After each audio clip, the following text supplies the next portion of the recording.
I am Brooklyn District Attorney Ken Thompson, and I have the honor to stand before you with a number of my colleagues in government, a number of the community leaders here, not only in Bushwick, but in Brooklyn. I want to acknowledge a couple of them. First and foremost, I want to thank the public advocate, Letitia James, for standing here with us on this regarding these important issues in terms of safety and equal justice and fairness towards all. I want to also thank Councilmember Espinal for being here, a friend of the Brooklyn DA's office, a leader in the community. I want to thank Assemblywoman DeVille. I thank you for your leadership. I look forward to working with you for many years to come. I also want to thank Matt McMorrow from Empire Pride. Matt, you are a friend, and I thank you for spending time here as well. I also want to acknowledge Julie Dent, Community Board Chair. I want to also acknowledge Nadine Whitted, the District Manager, Barbara Smith, the President of the Precinct Council. I want to also thank Bishop Clark for being here, Bishop Peniagua, and Vincent Trinidad, who represents Latinos Unidos. Now, we're here today, and I want to thank everyone else who's standing up here. We're here today because we must come together as a community. And we're standing today in Maria Hernandez Park. This park has a bittersweet memory for many people in this community. Along with her husband, Carlos, Maria Hernandez was a community leader who devoted her life to fighting violence and drugs in Bushwick by coordinating community events. Tragically, in August of 1989, Ms. Hernandez became a victim of gun violence when she was shot 5 times through the window of her home right here on Star Street. This park is dedicated to her with the hope that her legacy will motivate us, a legacy of rallying the neighborhood to fight and to stop violence and drug dealers. Now, 25 years later, Bushwick has changed on the surface, but sadly, there's still some more work to be done. That's why I am here today as the Brooklyn District Attorney to put a call to all the people of Brooklyn. And the call is simple. There's no place in this beautifully diverse borough for the recent rash of hate crimes. And so today I announce the indictment of a Bushwick resident named Matthew Smith for attempted murder in the 2nd degree as a hate crime, and 12 additional charges stemming from his violent actions on the morning of September 27, 2014. The indictment comes 1 month after a joint investigation by my newly created Hate Crimes Unit and the outstanding detectives of the NYPD Hate Crimes Task Force. The evidence establishes that at approximately 7 a.m.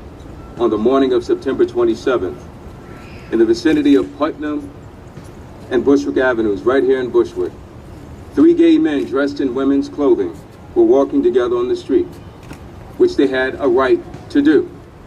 And the defendant, Matthew Smith, and 2 of his co-defendants, Tavon Johnson and Cody Seed, were standing across the street.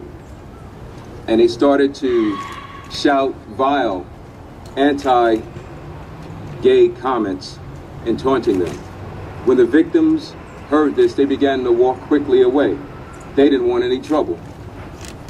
But the defendants followed them, even as the victims went around the corner to avoid the aggression.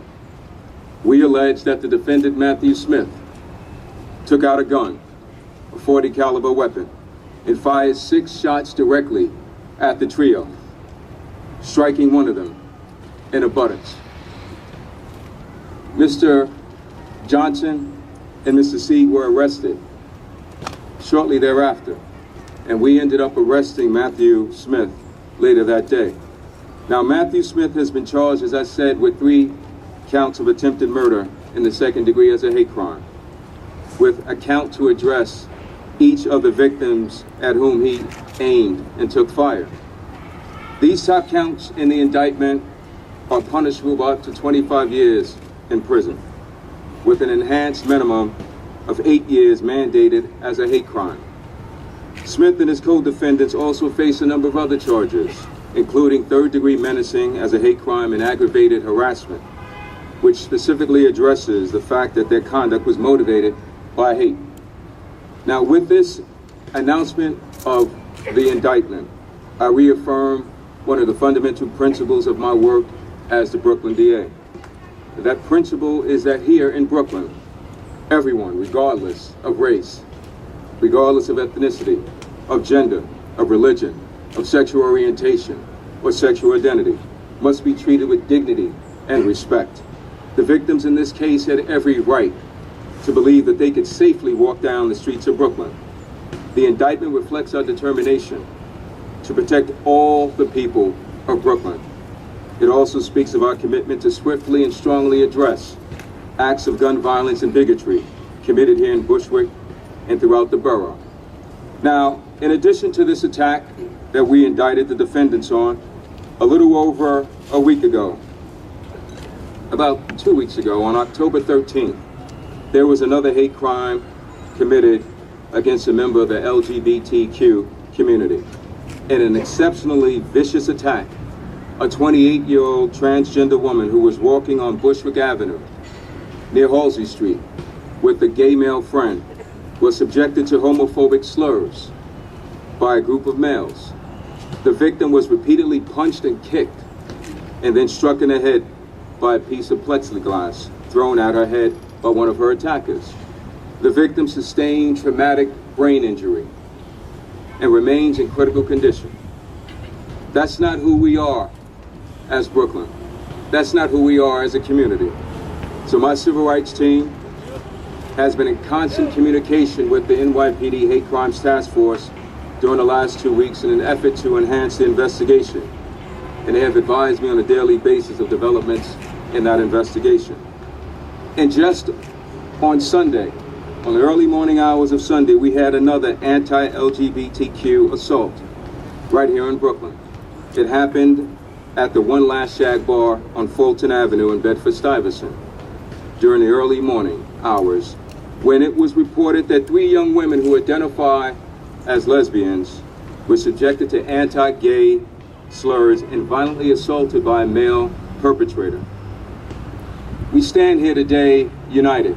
We stand shoulder to shoulder and speak with one voice, that in the greatest city, in the greatest country in the world, in the greatest city in the world, and the greatest place to live in the world, we will not tolerate hatred, any forms of bigotry. And so I stand here to ask you for your help.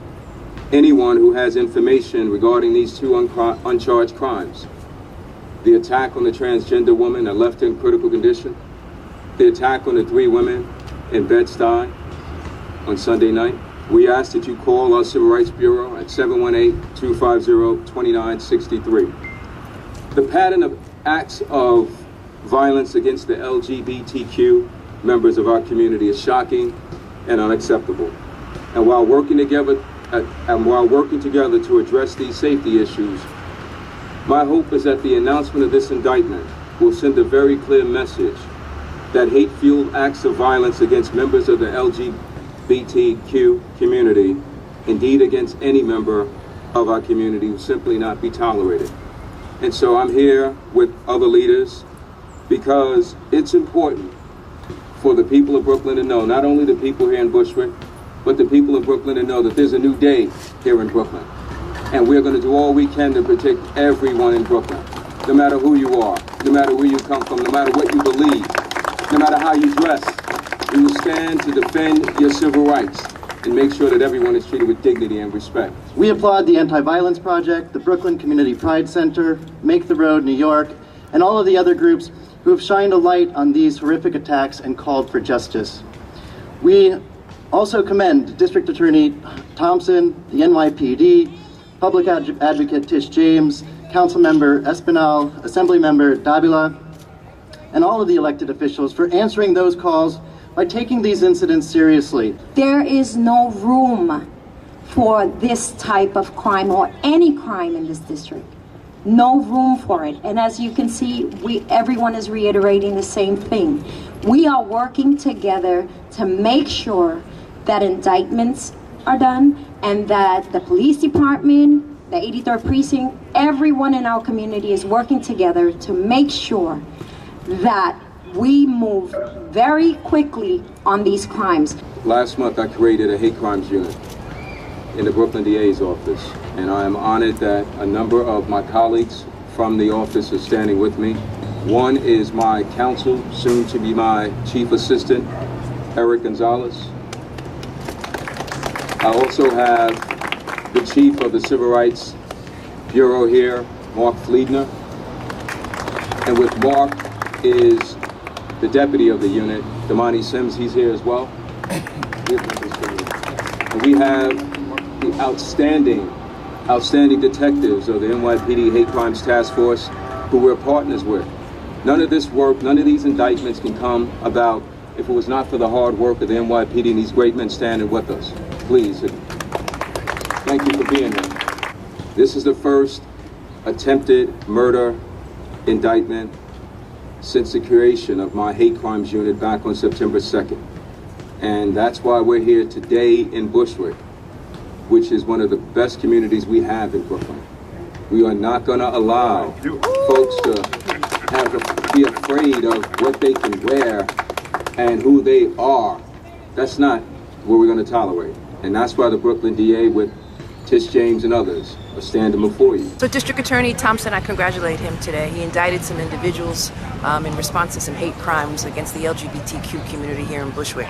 And there's been far too many incidents in Bushwick and in Brooklyn and beyond. We have an increasing number of hate crimes in the borough of Brooklyn. And so he engaged in swift action in this, and he's sending a resounding message. It will not be tolerated in Brooklyn, not under his watch or not under mine. Well, first of all, I'm very proud of D.A. Thompson that he came into Bushwick, Brooklyn to let people know that we do not tolerate any type of hate crime.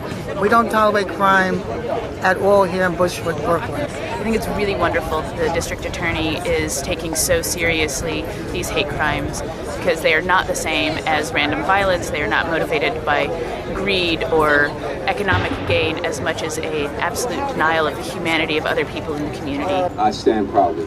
Thank you so much, and God bless.